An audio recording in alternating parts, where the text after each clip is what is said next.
327장 보겠습니다. 찬송가 327장입니다.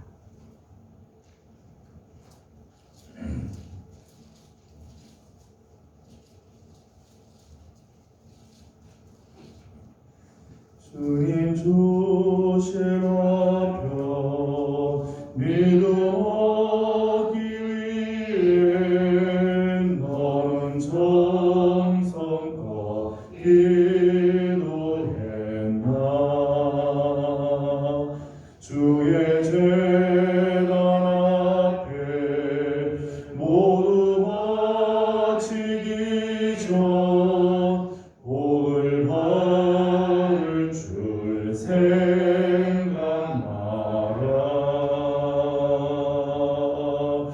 주의 제단에 산 제사 드린 후에 주의 맘을 주장하니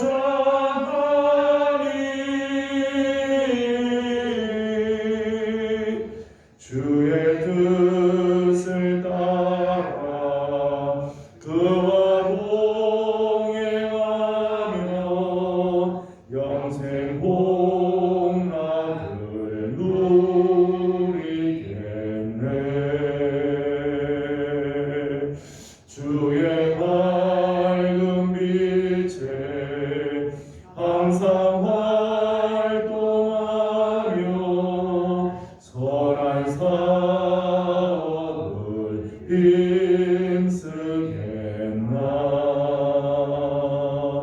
자유 얻으려면 주의 뜻을 따라 너의 모든 것 희생하라.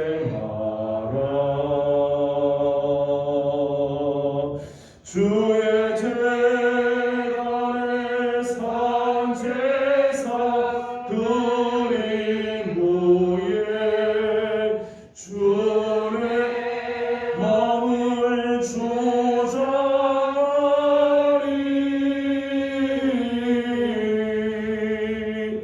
주의 뜻을 따라 그와 동행하면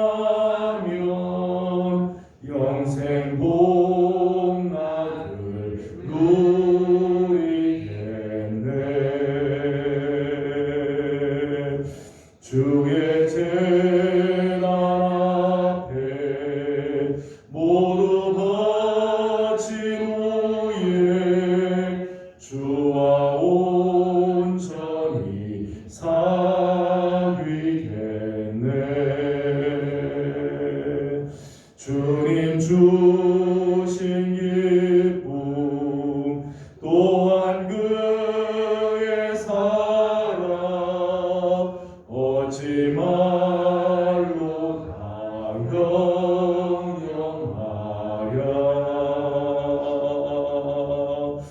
주의 제단에 산 제사 드린 후에 주의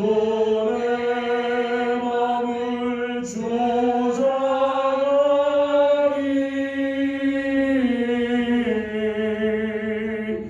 주의 뜻을 따라 그와 동행하면 영생 복락을 누리겠네.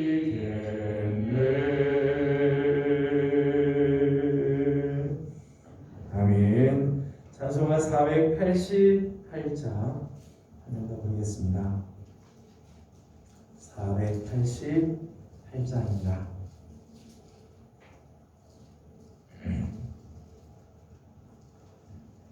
이 몸의 소망 무언가 우리 주 예수 뿐일세. 우리 주 예수밖에는 믿으리라 주 없도다. 주 나의 반석이시니 그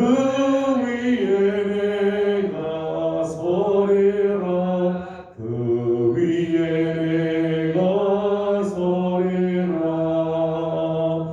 무섭게 바람 부는 밤 물결이 높이 설렐 때 우리 주 크신 은혜에 소망에 닿을 줄이라.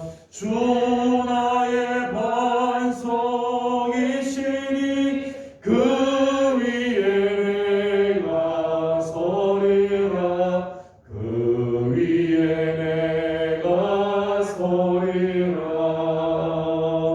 세상에 믿던 모든 것 끊어질 그날 되어도 구주의 언약 미사와 내 소망도 그리라.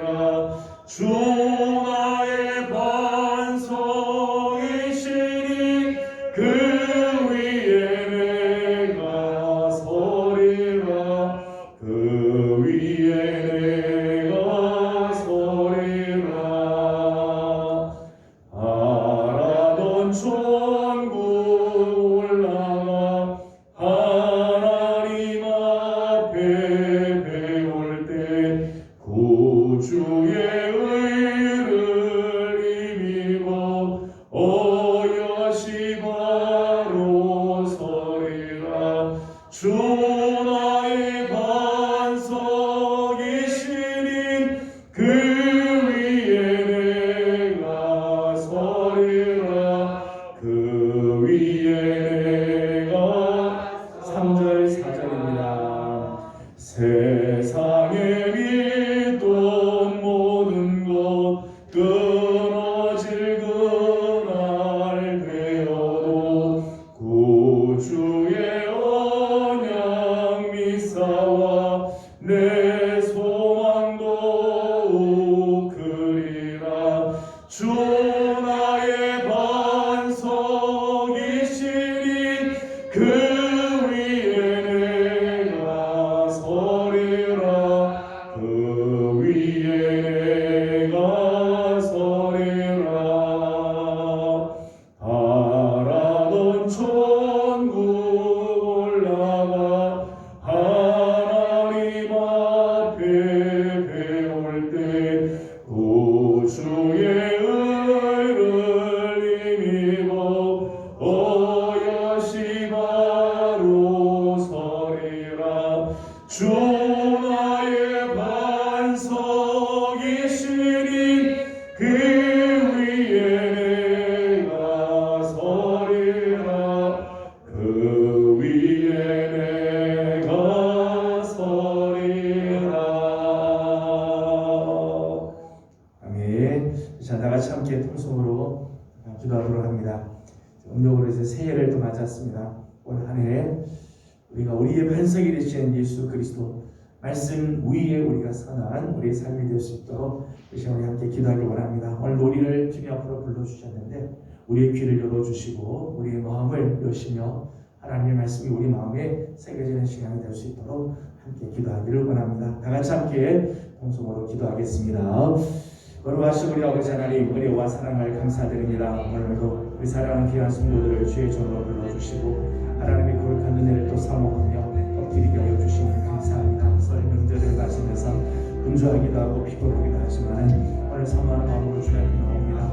이제 음력으로 새해를 시작하게 하신 우리 아버지 하나님, 오늘 한 해가 정말 우리의 반석이 되시는 예수 그리스도 위에 서게 하여 주옵소서.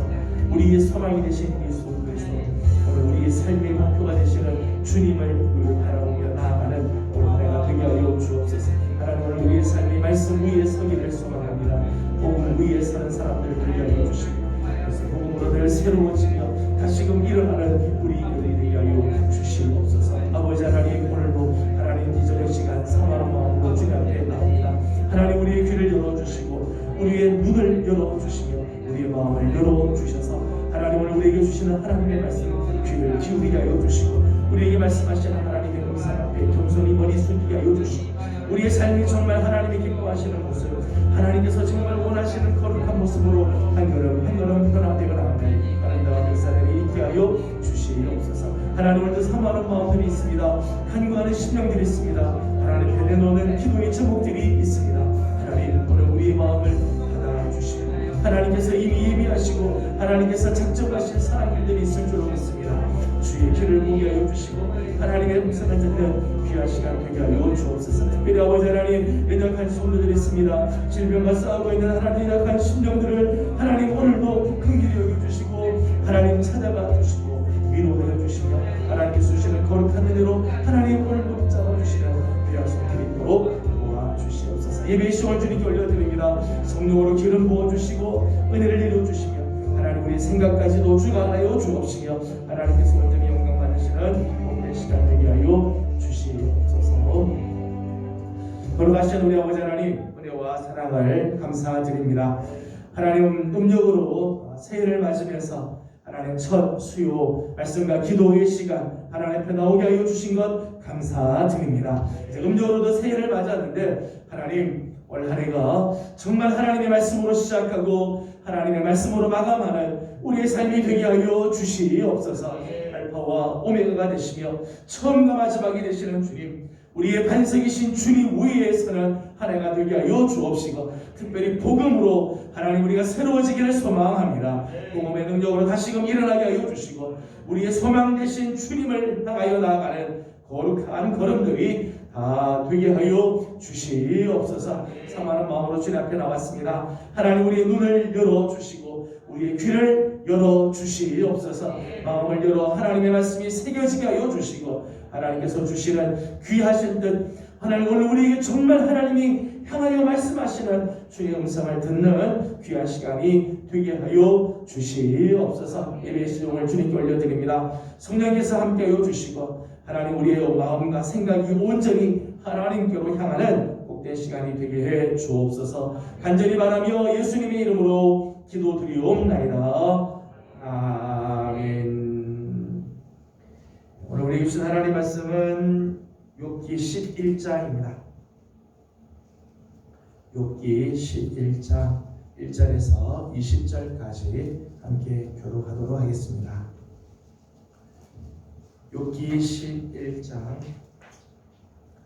1절에서 20절까지 교독합니다. 1절입니다. 나아마 사람 소발이 대답하여 이르되 말이 많으니 어찌 그라기 없으랴. 말이 많은 사람이 어찌 의롭다함을 얻겠느냐. 네 자랑하는 말이 어떻게 사람으로 잠잠하게 하겠으며 네가 비웃으면 어찌 너를 부끄럽게 할 사람이 없겠느냐. 내 말에 의하면 내 몸은 정결하고 나는 주께서 보시기에 깨끗하다 하는구나. 하나님은 말씀을 내시며 너를 향하여 입을 여시고 지혜의 명함으로 너에게 보이시기를 원하노니 이는 너에게 주시기 관대하시니라. 하나님께서 너로 하여금 너의 죄를 위하여 주셨으나이다. 내가 하나님의 오묘함을 어찌 능히 측량하며 전능자를 어찌 능히 완전히 알겠느냐. 하늘보다 높으시니 내가 무엇을 하겠으며 수보다 높으시니 내가 어찌 알겠느냐. 그의 크심은 땅보다 길고 바다보다 넓으니라. 하나님이 두루 다니시며 사람을 잡아 두시고 사람을 내시며 그가 이미 말했으나. 하나님은 허망한 사람을 아시나니 악한 일은 상관하지 않으시는 듯 하나 다 보시느니라. 험한 사람은 주가기 원하니 그의 출생함이 그날이 새끼 같으니라.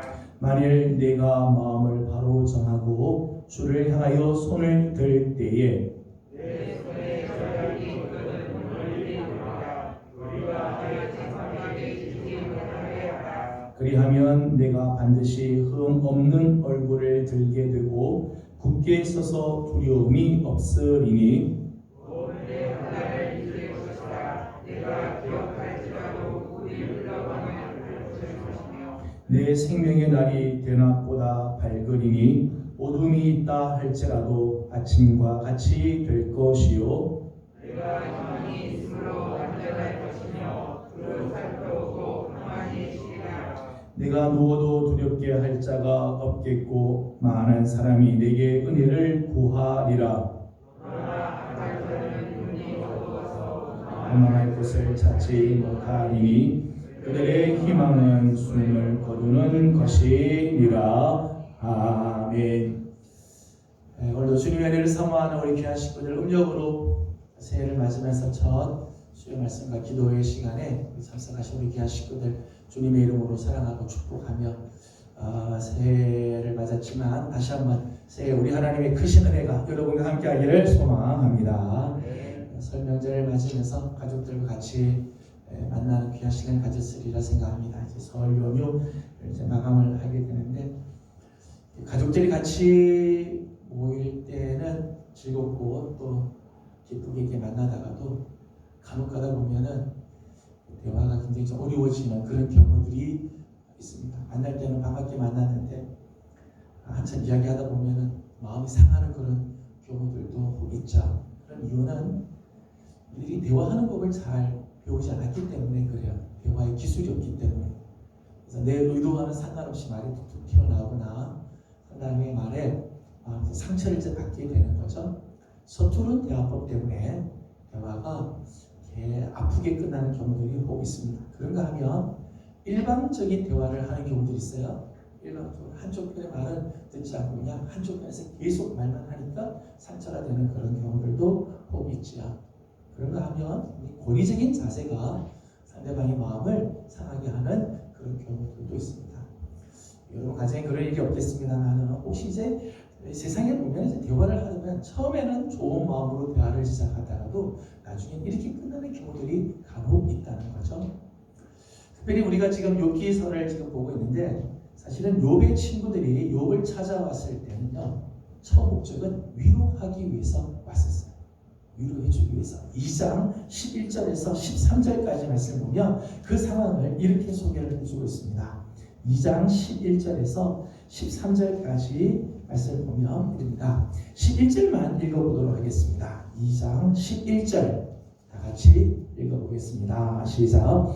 그때 욥의 친구 세 사람이 이 모든 재앙이 그에게 내렸다 함을 듣고 각각 자기 지역에서부터 이르렀으니 곧 대만 사람 엘리바스와 수아 사람 빌닷과 나아마 사람 소발이라. 그들이 욥을 위문하고 위로하려 하여 서로 약속하고 오더니. 아멘. 이 세 친구들이 욥을 위문하고 위로하기 위해서 먼 지방에서부터 왔다는 거예요. 엘리바스는 대만에서, 그리고 이 빌닷은 이 수아에서, 그리고 오늘 본문에 나오는 이 본문에 나오는 소발은 이제 나아마에서 이렇게 와서 위로를 해주려고 했다는 거죠. 2장에는 말씀을 보게 되면 저들이 욥의 모습을 보면서 너무 안타까우니까 자기 겉옷을 찢고 하늘을 향해서 티끌을 막 달리고 정말 슬프다는 거죠. 네가 이렇게 고통을 당하니 내 마음이 너무너무 슬프다 그러면서 무려 7일 동안 울면서 한마디 말도 못하고 그렇게 그 욥의 그 고통에 함께 참여를 했다는 것이죠. 그런데 어느 순간부터 저들은 욥을 위로하기보다는 욥을 정죄하고 욥에게 회개를 막 촉구하고 있다는 거예요. 처음에는 위로하는 말로 시작을 하고 위로하기 위해서 왔는데 어느 순간부터 욥을 막 정죄하기 시작을 하는 거예요. 욥과 다른 친구들과의 대화를 가만히 보게 되면 슬픔과 낙심을 품어주고 이해해주는 위로가 아니라 누가 잘했느냐 누가 잘못했느냐 서로에게서 잘과 잘못을 따지는 변론으로 바뀌게 되었다는 거예요. 위로가 변론으로 자꾸 바뀌기 시작해요. 위로로 시작했다가 변론으로 끝나는 이런 대화를 지금 저들이 하고 있는 거죠. 지금 고난을 당하고 있는 욥이 정말 뭐가 필요할까? 욥이 지금 뭐가 지금 절실할까? 여기에 대해서는 관심이 없고 지금 누가 잘못했느냐? 욥이 뭘 잘못했느냐를 자꾸 캐묻고 이런 대화가 되어지고 있다는 거예요. 성도들 간의 대화에서도 이런 경우들이 있어요. 복음적인 대화가 있어요. 복음적인 대화. 복음적인 대화는 하나님이 하신 일을 찬양하고 우리를 위해서 하나님은 어떤 일들을 이루시길 원하는가, 우리의 연약함을 다 아시면서도 우리를 받아주시고 이해해 주시고 사랑하시고 품어주시는 그 하나님의 사랑, 그런 대화가 복음적인 대화죠. 하나님의 마음으로 하나님 대화, 복음적인 대화. 그런가 하면 율법적인 대화가 있죠. 율법적인 대화. 뭘 잘못했냐, 뭐 해라, 뭐 잘못했다, 뭐 잘못했다. 우리의 대화에도 복음적인 대화와 이런 율법적인 이런 대화들이 있는데, 가만히 보면 처음 시작은 복음으로 대화를 시작하다가 율법으로 끝나는 경우들이 종종 있다는 거죠. 늘 조심해야 할 부분이에요. 특별히 우리 그리스도인들은 올해 우리가 특별히 복음으로 새로워져, 그래요. 복음의 능력으로 우리가 다시 일어나야 되는데, 저는 우리 성도들의 입술부터가 복음적인 입술, 복음적인 대화. 늘 하나님을 자랑하고 하나님을 높이고, 우리는 연약하지만 하나님은 행하실 것을, 우리는 실수하지만 하나님 다시 회복해 주실 것을, 상대방의 연약함을 알지만 그 연약함을 품어줄 줄 아는 이런 복음적인 대화가 우리 속에 늘 넘쳐야 할 것입니다. 세 번째 사람, 나아마 사람이 소발의 변론을 보게 되면, 첫 번째 사람이었던 이 엘리바스, 대만 사람이 엘리바스의 충고는 종교적인 체험에 근거한 변론이라면, 두 번째 이 스가 사람 이 빌닷의 변론은 옛 시대의 교훈에 근거한 변론입니다. 옛 시대의 교훈들에 근거해서 이제 욥까지 대화. 세 번째 오늘 본문에 나오는 이 나아마 사람 소발의 대화는 개인적인 직감이나 상식에 근거한 흑백 논리적인 사고 방식으로 하는 변론이라는 거예요. 그래서 사실 앞에 있는 두 친구의 이 대화보다 훨씬 더 냉혹하게 욥을 공격하고 욥의 회개를 촉구하는 그런 모습이 오늘 본문 11장에 나오고 있습니다. 오늘 11절과 12절 말씀 보면 이 소발이 욥을 향해서 이렇게 이야기하면서 욥은 이런 사람이다 라고 전제를 하고 있는 부분이 나오고 있죠. 오늘 보면 11절과 12절을 같이 읽어보도록 하겠습니다. 11절, 12절입니다. 시작. 하나님은 허망한 사람을 아시나니 악한 일은 상관하지 않으시는 듯하나 다 보시느니라. 허망한 사람은 지각이 없나니 그의 출생함이 들나귀 새끼 같으리라. 아멘. 11절 12절 보면 허망한 사람 이렇게 나오고 있죠. 허망한 사람. 소발이 지금 이 욥을 보면서 너는 지금 허망한 사람이다 라고 이제 공격을 하는 거죠. 허망한 사람이다. 11절 12절 둘 다 허망한 사람이라고 되어 있지만 히브리어는 좀 달라요. 11절에 허망하다라고 하는 말은 샤으라고 이렇게 되어 있고, 12절에서는 나바브 그렇게 되어 있어요. 나바브나 샤으가 단어는 다르지만 사실은 내용은 같은 유사한 내용들이죠. 헛되다, 아무것도 아니다, 이런 뜻이에요. 헛되다, 아무것도 아니다. 근데 이 단어들이 쓰여지는 것은 이런 단어들은 그 속에 지혜나 진리가 없고 거짓으로 가득 찬 사람을 묘사할 때 이런 단어들을 쓴다는 거예요. 단순히 허망하다 정도가 아니라 그 안에 진리나 지혜가 없고 거짓으로 가득 찬 사람, 이럴 때 그래서 허망한 사람 그렇게 하는 거죠. 지금 소발이 욥을 바라보면서 욥 너는 지금 허망한 사람이다. 네가 허망하니까 지금 이렇게 어려움을 당하고 있는 것 아니냐라고 공격을 하는 것이죠. 본문을 보게 되면 이 소발의 이 변론에 의하면 허망한 사람은 몇 가지 특징들이 있다는 거예요. 몇 가지 특징이 있다. 첫 번째 특징은 말이 많다는 거예요. 허망한 사람의 특징 중에 하나는 말이 많다. 2절에서부터 4절까지 말씀을 보게 되면 말이 많은 사람의 특징들이 소개가 되어 나오죠. 2절 말씀을 같이 읽어보도록 하겠습니다. 2절입니다. 시작. 말이 많으니 어찌 대답이 없으랴. 말이 많은 사람이 어찌 의롭다 함을 얻겠느냐. 아멘. 이제 처음 보니까 말이 많으니 어찌 대답이 없으랴. 말이 많으면 그 말이 많은 만큼 상대방도 계속해서 대답을 하게 되는 거죠. 그러니까 계속해서 끊임없는 논쟁이 이어져 간다는 거예요. 내가 자꾸 말하고 말할수록 상대방도 자꾸 말하게 되고, 그러니까 쓸데없는 논쟁이 길어지게 되는 거죠. 그러니까 허망한 사람의 특징, 말이 많은 자의 특징 중에 하나는 쓸데없는 논쟁을 자꾸 부추긴다는 거예요.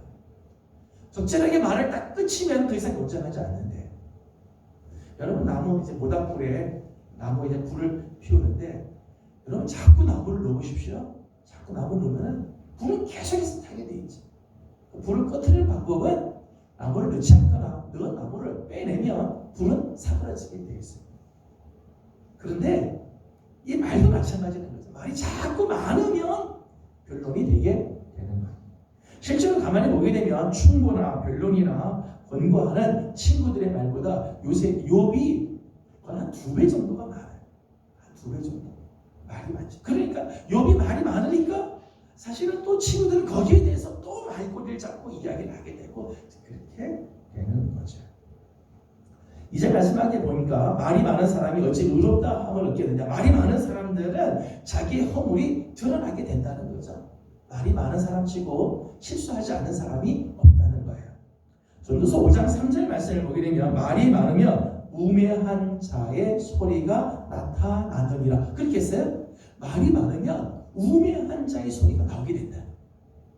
내가 100마디 말을 하게 되면 100마디 말 중에 뭐 옳은 말도 하겠죠. 그죠? 옳은 말도 있겠지만 그 말이 많다 보면 해서는 안 될 말, 괜한 말들을 하게 되죠. 말의 실수가 자꾸 우매한 자의 소리가 나오게 되므로 허물이 나타나게 된다는 말씀이죠. 3절 말씀을 읽어보겠습니다. 3절입니다. 시작. 내 자랑하는 말이 어떻게 사람으로 잠잠하게 하겠으며 내가 비웃으며 어찌 너를 부끄럽게 할 사람이 없겠느냐. 아멘. 말이 많은 사람들은 허탄한 자랑들이 많다는 거죠. 사람은 말이 많으면요, 그 말 속에는 다 자기에 대해서 과장하거나 허세로 자기를 포장하는 경우들이 많이 있다. 헛된 자랑들이 많이 있게 된다는 거예요. 4절 말씀을 보니까 내 말에 의하면 내 돈은 정결하고 나는 주께서 보시기에 깨끗하다 하는구나. 말이 많으면요, 하나님 앞에서 교만해지기 쉽다는 거예요. 말이 많으면 자기에 대해서 막 이야기를 하다 보면은 자기를 드러내면서 자칫 하나님 앞에서 교만에 빠질 수가 있다는 거죠. 사실 소반의 지적이 틀린 지적이 사실 아니죠. 사실은 우리가 참 우리 경계해야 할 그런 말씀들이죠. 말이 많으면 이런 실수들이 많이 있다는 거예요. 야고보서 2장 2절에 있는 말씀을 보게 되면 야고보 사도는 이런 이야기를 했습니다. 지혜로운 사람은 말에 실수가 없는 사람. 정말 지혜로운 사람은 자기가 내뱉은 말에 실수가 없는 사람이 참 지혜로운 사람이고, 이런 사람이 참 경건한 사람이다라고 말을 합니다. 여러분, 우리가 오늘 하루 종일 우리가 말을 이렇게 많이 하게 되죠. 남자들은 하루에 한 12,500단어 정도 이야기하고 여자는 한 2배 되면서 25,000 말을 이렇게 한다고 그래요. 하루 종일 우리가 이렇게 해야 10,000마디에서 20,000마디의 말을 이렇게 하게 되는데, 그런 말들을 하는데도 우리가 하는 말에 실수가 없다. 우리가 하는 말들이 참 적확한 이야기들을 하고 덕스러운 말들을 한다. 참 지혜로운 사람들이죠. 그래서 야고보서 1장 19절에 있는 말씀을 보게 되면 이런 권면을 합니다. 다 같이 한번 찾아보겠습니다. 야고보서 1장 19절을 같이 보겠습니다.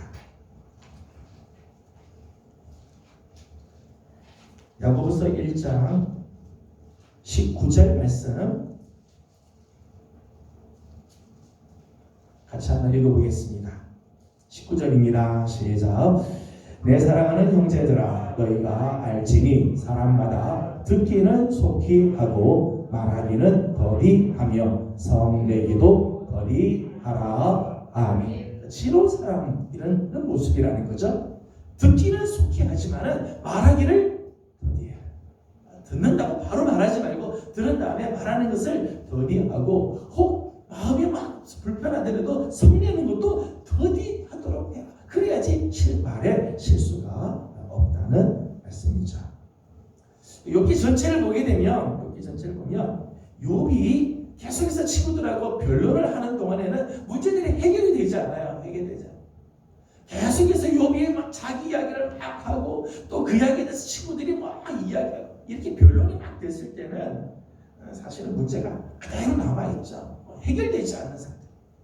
근데 32장 이후로 점점점 문제들이 해결되기 시작하죠. 32장부터는 욥이 침묵을 하기 시작을 합니다. 침묵하면서부터 문제들이 해결이 되기 시작하죠. 하나님이 말씀하시기 시작하면서부터 해결이 되기 시작합니다. 내가 말을 많이 하면 하나님 말씀할 수가 없죠.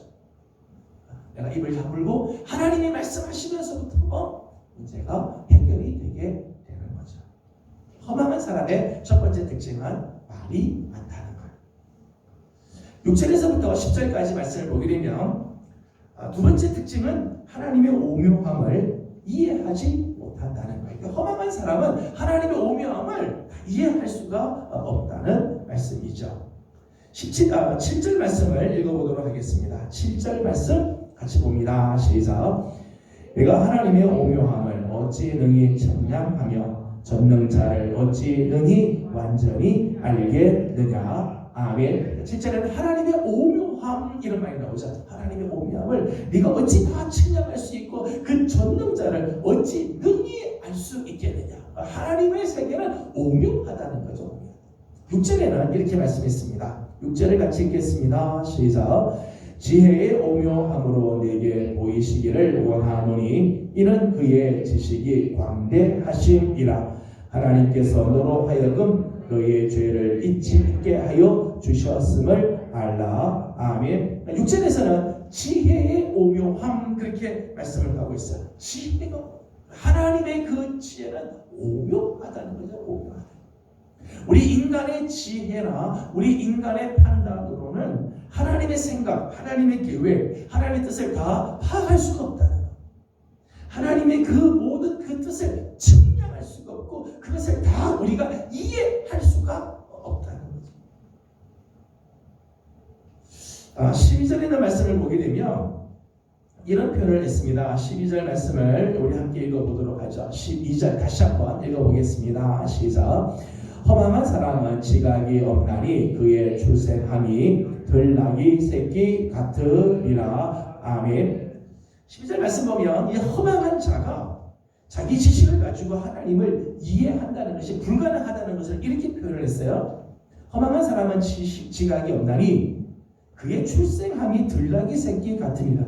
이게 이제 표현을 이렇게 해놨는데 이게 도대체 무슨 뜻이냐. 그의 출생함이 들나귀 새끼 같으리라.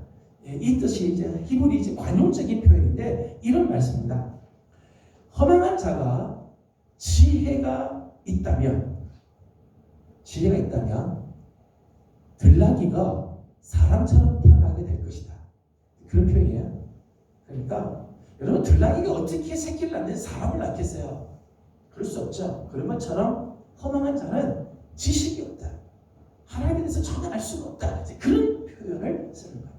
허망한 자는 자기 지혜를 하나님 도저히 알 수가 없다. 하나님을 아는 것이 불가능하다는 표현을 이렇게 이제 표현을 하는 것입니다.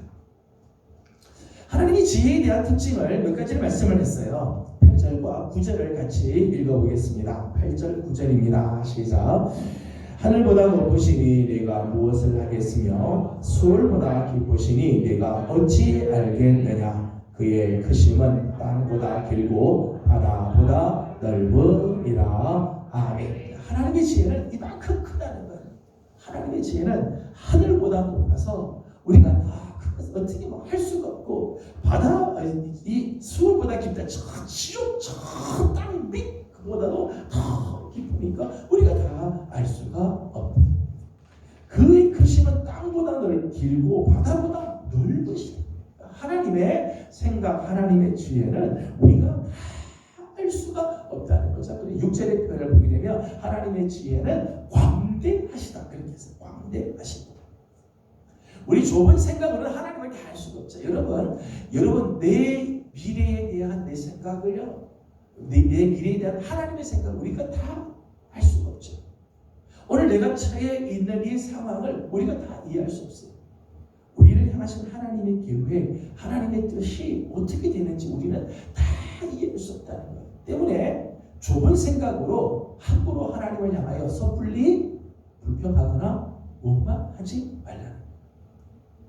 여러분 옛 고사성어에도 그런 말이 있잖아요.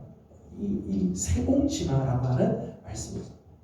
인생 만사가 다 세공지마.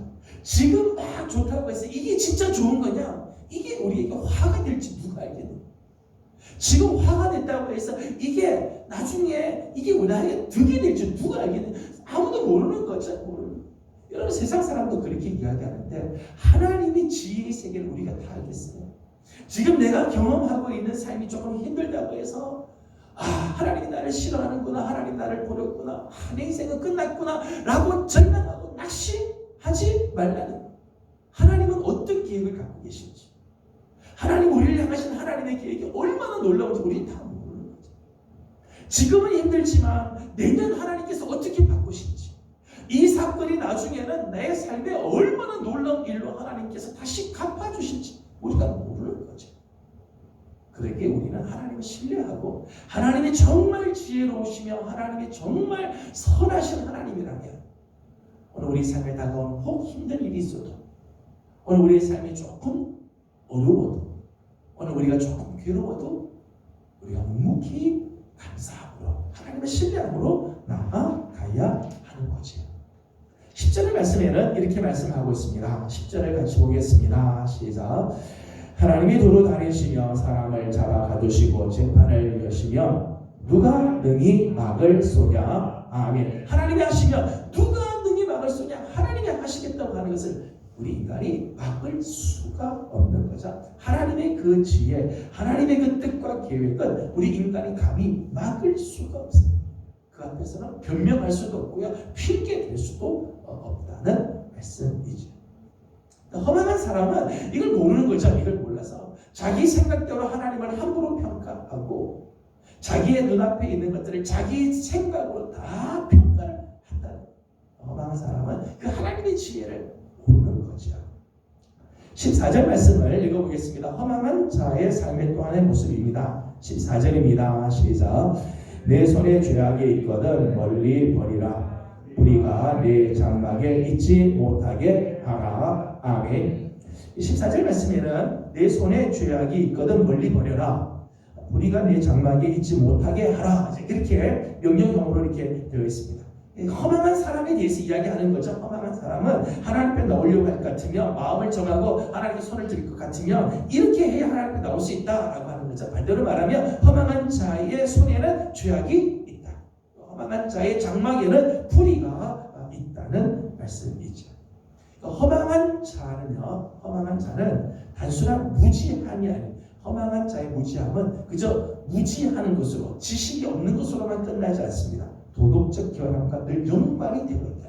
도덕적인 이러한 이 악함과 도덕적 결함과 이 결과가 연결이 되어 있습니다. 그래서 20절 말씀을 보게 되면 20절에는 이런 표현이 있습니다. 그러나 악한 자들은 눈이 어두워서 도망할 곳을 찾지 못하리니 그들의 희망은 숨을 거두는 것이니라. 아멘. 악한 자들은 눈이 어두워서 도망할 곳을 찾는다. 허망한 사람들은 늘 이렇게 어두운 눈이 어두워서 악한 자의 삶을 살고 눈이 어두워서 그저 도망할 곳만 찾아가는 그런 삶을 산다는 거죠. 허망한 자의 특징이에요. 또 하나는 15절 말씀을 보겠습니다. 15절 같이 보죠. 시작. 그리하면 내가 반드시 흠 없는 얼굴을 들게 되고 굳게 서서 두려움이 없으리니. 아멘. 허망한 자의 또 하나의 특징은 두려움. 19절 말씀에도 두렵다고 하는 말씀이 나오죠. 내가 누워도 두렵게 할 자가 없겠고, 이게 두려움에 대한 말씀이 나오죠. 두려움이라고 하는 이 감정은 제일 처음 죄를 지으면서부터 나온 감정이에요.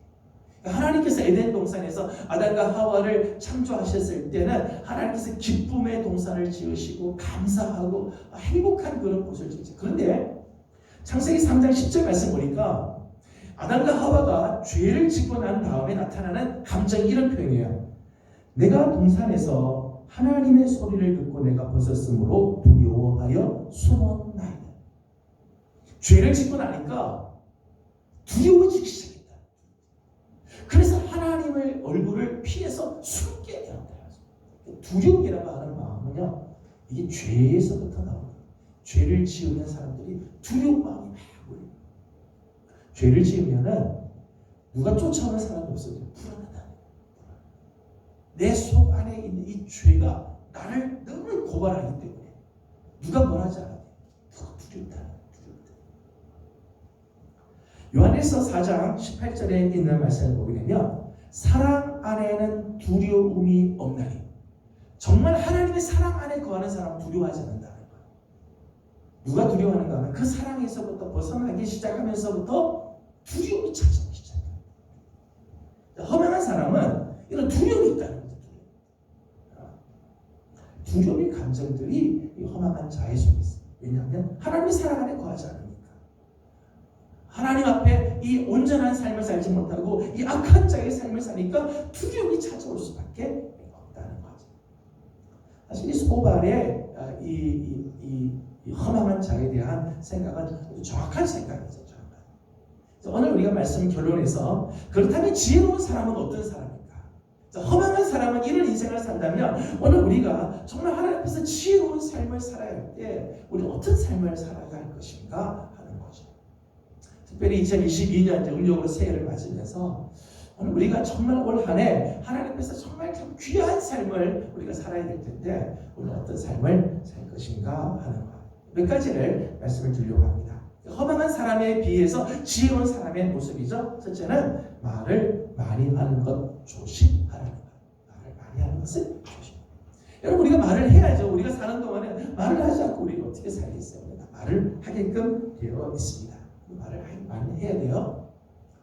그런데 말을 많이 하는 것을 늘 조심하라는 것. 특별히 오늘 고민하고 싶은 부분은 특별히 고난의 때에는요, 말을 조심해야 돼요. 여러분이 힘들 때는요, 말하는 것을 특별히 조심해야 한다는 거예요. 욥이 참 귀한 신앙의 사람이잖아요. 누누이 말씀드립니다만 욥은 온전하고 정직하여서 하나님을 경외하고 악에서부터 떠난 사람이에요. 그런 삶을 살아왔었어요. 그런데 고난의 시간이 점점 길어지면서 욥의 이야기 말 속에 실수들이 톡톡 던져 나온다. 자기 생일을 저주한다든지, 하나님 왜 나한테 이럽니까? 하나님을 따진다든지, 이런 실수들이 자꾸 나오거든요. 왜 그래요? 고난이 자꾸 오면은 육신이 많이 힘드니까 입에서부터 이런 부정적인 말들이 자꾸 나온다. 여러분이 성령 충만하다가도요, 육신이 많이 피곤하고 힘들면요, 내가 원치 않는 말들이요, 나도 모르게 툭 던져 나올 때가 있어요. 때문에 고난 당할 때는요, 고난의 때는 특별히 말하는 걸 조심해야 하죠. 더더욱 성령으로 충만하지 않을 때는 먼저 우리 입부터 잘 단속을 해요. 여러분, 성령 충만하지 않다, 내가 지금 최근에 기도 생활을 제대로 하지 않고 있다, 내가 하나님의 말씀과 가까이 하고 있지 않다, 내가 정말 하나님 앞에 예배드리는 삶이 지금 제대로 되지 않다, 그럴 때는 우리 말을 조심해야죠.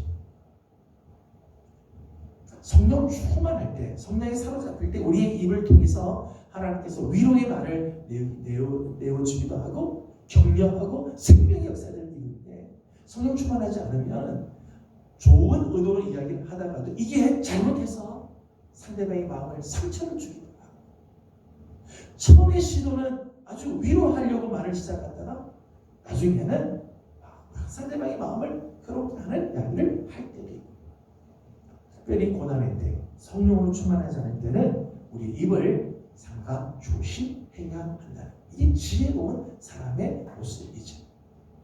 말을 많이 하는 것보다 말을 잘하는 게 훨씬 더 중요하죠.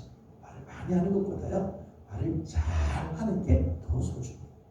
하나님 앞에 우리의 입술이 들려지고 성령으로 충만해서 우리의 말 한마디가 사람을 살리는 말이 되고, 내 말 한마디가 사람을 정말 위로해주고, 힘들어 있는 자가 길들을 찾는 그런 말들을 하는 게 지혜로운 사람의 모습이죠. 두 번째는 하나님의 신비, 하나님의 비밀을 아는 자가 지혜로운 사람이 아니고 그 말씀에 순종하는 자가 지혜로운 사람이라는 거예요. 여러분, 우리가 하나님에 대해서 많은 것을 아는 사람이 지혜로운 사람이 아니고요. 지혜로운 사람이 아니고 사실은 하나님의 말씀에 순종하는 사람이 진짜 지혜로운 사람이지요. 여러분, 하나님의 속성 중에는요, 역설적인 속성들이 있어요. 역설적인 속성. 하나님의 속성 중에는요, 감추어진 하나님의 모습이 있어요. 하나님 우리가 다 모른다는 거예요. 하나님 다. 오늘 본문에도 그렇죠. 하나님의 오묘함. 그러니까 하나님의 세계에서 우리가 다 알 수 없는 그런 영역들이죠. 그러니까 하나님에게는 감추어진 영역도 있고요. 그런가 하면 하나님은 당신을 우리에게 알려주시고 계시해주고 싶어 하시는 영역이 있어요. 계시하시는 하나님. 그러니까 하나님은 감추어진 하나님이시기도 하면서 동시에 계시하시는 하나님이죠. 하나님은 우리가 다 알 수 없는 하나님의 신비 영역이 있는가 하면 그럼에도 불구하고 하나님 우리를 사랑하시는 하나님의 사랑이 있어요. 자, 하나님의 영역에는 감추어진 영역이 있는가 하면 보여주는 영역이 있고요. 하나님을 우리가 다 알 수 없는 신비한 영역이 있는가 하면 우리에게 보여주신 하나님의 사랑의 영역이 있어요.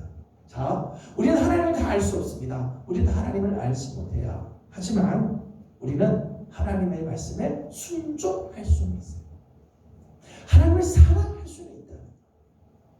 우리가 하나님을 다 몰라도요, 다 몰라도 하나님을 사랑할 수 있고요. 하나님 우리에게 보여주신 만큼 우리는 순종할 수가 있는 거죠. 하나님의 말씀을 다 모른다고 해서 우리는 순종 안 하고, 하나님의 말씀을 다 모른다고 해서 우리가 하나님을 거역하고, 그렇게 하면 안 돼요. 정말 지혜로운 사람은 하나님에 대해서 다 알지 못해도 하나님 우리에게 알려주시는 만큼 순종하고, 내가 만난 하나님 그 모습만큼 하나님을 사랑하는 사람, 이 사람이 정말 지혜로운 사람이죠. 놀라운 것은 하나님을 사랑하면 사랑하는 만큼 하나님의 사랑이 더 많이 느껴지고 하나님의 신비 영역이 더 많이 열려지게 돼요.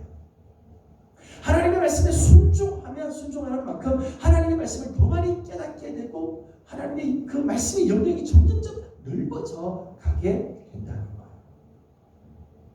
세상에는 두 종류의 인생이 있는 것 같습니다. 하나는 말씀의 반석과 자꾸 부딪히는 인생이고요. 어떤 사람은 말씀의 반석 위에 서는 인생이 있어요. 내 인생은 과연 어떤가? 나는 하나님의 말씀, 그 말씀의 반석과 나는 자꾸 부딪히는가? 말씀을 자꾸 거역하고 말씀에 대해서 자꾸 도전하고 말씀에 대해서 자꾸 거역하는 그런 삶을 살고 있는가? 아니냐? 그 말씀의 반석 위에 나는 서 있고 그 말씀의 근거에서 살고 있는가?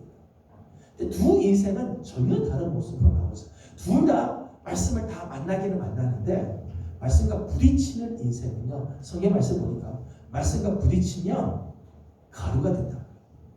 말씀이 그 위에 떨어지면 가루가 되고 산산조각이 돼요. 그런데 말씀 위에 선 사람은요, 바람이 오고 비가 오고 창수가 와도 흔들리지 않고 견고하게 선다 말씀합니다. 여러분, 정말 지혜로운 사람은요, 하나님에 대해서 많이 아는 사람이 아니라 하나님의 신비의 영역을 많이 깨달은 사람이 아니고요, 말씀에 순종하는 사람, 그래서 하나님을 사랑하는 사람, 이런 사람이 진짜 지혜로운 사람이라는 거예요. 여러분, 우리는 신학을 많이 공부하지 않고 성경에 대한 지식이 혹 많지 않아도요, 하나님께서 내게 주신 말씀, 한 주일에 말씀 하나씩 순종할 수 있죠. 내게 주신 하나님의 그 은혜에 감사하고 살아갈 수 있어요. 저는 2022년 우리 성도들이 정말 하나님 앞에서 이런 모습으로 살아서 참되게 지혜로운 성도들이 다 되기를 소망합니다. 마지막, 지혜로운 사람은 자기의 죄를 인정하고 회개한다는 거죠. 여러분, 죄를 해결하는 유일한 길은요, 회개하는 길이에요. 오늘 말씀 보면 이 남한 사람 소발이 이야기하지만 사실 소발의 지적이 참 정확한 그런 지적을 하고 있어요. 하나님께 나가는 자는 자기 죄를 회개함으로 하나님께 나아가야 한다는 거예요. 오늘 15절에서부터 18절까지 말씀, 15절, 17절, 18절 말씀, 19절 말씀까지 보게 되면 회개하는 자에게 주시는 참 놀라운 유익함들이 있어요. 15절 말씀을 읽어보겠습니다. 15절입니다. 시작. 그리하면 내가 반드시 흠 없는 얼굴을 들게 되고 굳게 서서 두려움이 없으리니. 아멘. 회개하는 자에게는 하나님이 흠 없는 얼굴을 들게 해줍니다. 여러분, 우리에게 얼마나 흠이 많고 얼마나 오류가 많고 우리가 얼마나 참 부족한 게 많아요. 허물들이 얼마나 많이 있어요. 그런데 회개하면 흠 없는 얼굴, 허물이 없는 얼굴로 들게 해 주실 거다 말씀합니다. 17절은 이렇게 말합니다. 17절입니다. 시작. 내 생명의 날이 대낮보다 밝으리니 어둠이 있다 할지라도 아침과 같이 될 것이요. 아멘. 회개하는 자에게는요, 내 생명의 날이 대낮보다 밝을 거예요. 내가 살아가는 삶 가운데 대낮과 같은 빛이 다 흘러가게 돼요. 회개하는 자에게는 어두운 이 흑암의 권세가 침입하지 못하고 대낮과 같을 것이다. 어둠이 막 온다 할지라도 아침과 같이 될 거다. 아침이 되면 해가 떠오르고 해가 떠오르면 어둠의 권세들이 막 물러가게 되죠. 흑암의 권세들이 다 물러가게 되는 것처럼 하나님께 회개하는 자에게는 이런 빛의 역사가 임하게 된다는 거예요. 18절에 있는 말씀을 보니까 내가 희망이 있으므로 안전할 것이며 두루 살펴보고 평안히 쉬리라 합니다. 18절의 말씀 보면 희망, 안전, 편안함 이런 말씀이 나오죠. 회개하는 자에게 주시는 아름다운 의미죠. 희망을 주십니다. 회개하는 자를 하나님께서 안전하게 지켜주시며 회개하는 자는 평안히 쉬게 해주시는 은혜를 하나님께 주신다는 거죠. 19절 말씀을 보게 되면 내가 누워도 두려워할 자가 없게 될 거다. 두려움이 사라지게 되고 하나님께서 주시는 평강을 누리게 될 것이다 말씀합니다. 이런 사람이 정말 지혜로운 사람이라는 거죠. 지혜로운 사람은 말을 많이 하는 사람이 아니라 말을 잘하는 사람이죠. 하나님의 신비를 많이 아는 사람이 아니라 말씀에 순종하는 사람, 자신의 죄를 인정하고 회개하는 사람, 이런 사람이 참 지혜로운 사람이죠. 오늘 소발은 욥을 지적하는데 사실은 욥의 모습을 정확하게 지적하는 건 사실 아니에요. 욥이 정말 험악한 사람이냐? 그렇지는 않죠. 소발이 지금 욥을 향해서 변론하는 것이 옳은 지적은 아니지만 소발이 말하는 바 험악한 자의 모습은 정확한 모습이죠. 오늘 2022년을 시작하면서 우리 사랑하는 성도들이 하나님 앞에서 정말 지혜로운 사람의 모습으로 오늘 한 해를 살아가는 아름다운 모습이 있기를 주님의 이름으로 소망합니다. 기도하겠습니다. 귀하신 하나님 감사합니다. 이제 본격으로 새해를 맞으면서 첫 번 수요 말씀과 기도의 시간 하나님께서 허락해 주심을 감사드립니다. 오늘 험악한 자의 모습을 돌아보면서 하나님 2022년은 하나님 앞에 지혜로운 사람으로 살기를 소망합니다. 하나님 행여 우리의 말이 우리의 입술이 말들을 많이 함으로 실수하고 하나님의 의를 오히려 나타내지 못하는 하나님 이런 삶을 살까 참 두렵습니다. 하나님 우리의 말을 늘 조심하게 하시되 특별히 고난의 때 성령 충만하지 못할 때 우리 입술을 삼가 조심하게 하여 주시고 우리 입술을 열 적마다 정말 말을 많이 하는 사람이 아니라 말을 잘 할 줄 아는 성도들이 되게 하여 주시옵소서. 하나님의 신비의 영역을 많이 아는 것이 중요하지 않고 말씀에 순종하는 것이 더 중요함을 다시 한번 기억하게 하여 주옵시고 우리의 허물과 죄를 늘 하나님 앞에 회개할 줄 아는 성도들이 되게 하여 주시옵소서. 하나님 오늘 저녁에도 간구의 제목들이 있습니다. 하나님 주님 앞에 간구하는 우리의 기도, 우리 가정과 자녀들을 하나님 오늘 우리의 미래를 하나님 올려놓는 기도들이 있습니다. 하나님 기억하시고 응답해 주시며 하나님 우리 교회를 하나님께서 붙들어 주셔서 2022년 정말 하나님께서 기뻐하시는 아름다운 교회로 하나님 앞에 서게 하여 주시옵소서. 간구하는 기도 속에 하나님 함께 하시고 우리의 기도 속에 하나님의 지혜와 뜻을 알려주시기를 원하며 예수님의 이름으로 기도드리옵나이다.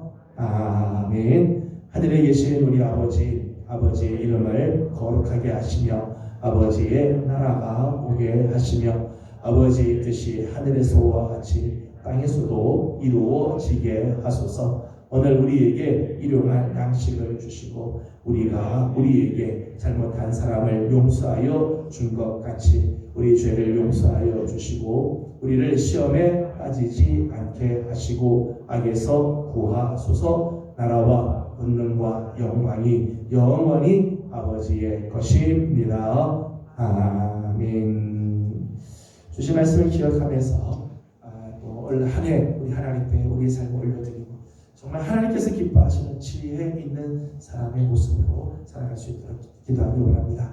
가져온 기도 제목들 주님 앞에 올려드리도록 하겠습니다. 우리 가정을 위해서 여러분 자녀들 또 여러분의 미래를 위해서 우리 하나님 앞에 간구하고 기도합시다. 우리의 미래를 이끌어 주시는 우리 하나님을 신뢰하고 하나님께 여러분의 삶을 올려놓기 원합니다. 계속해서 우리 교회를 위해서 기도해 주시기 바랍니다. 복음의 능력으로 다시 일어나는 교회가 되고 세상을 이롭게 할 지혜와 능력도 허락해 주시고 다음 세대 우리 정말 다음 세대를 위한 새 성전이 정말 허락이 되고 준비되어질 수 있도록 기도해 주시기 바랍니다. 다 함께 기도하고 개인적 기도 제목들 좀 올려드리고 돌아가도록 합니다. 기도하겠습니다.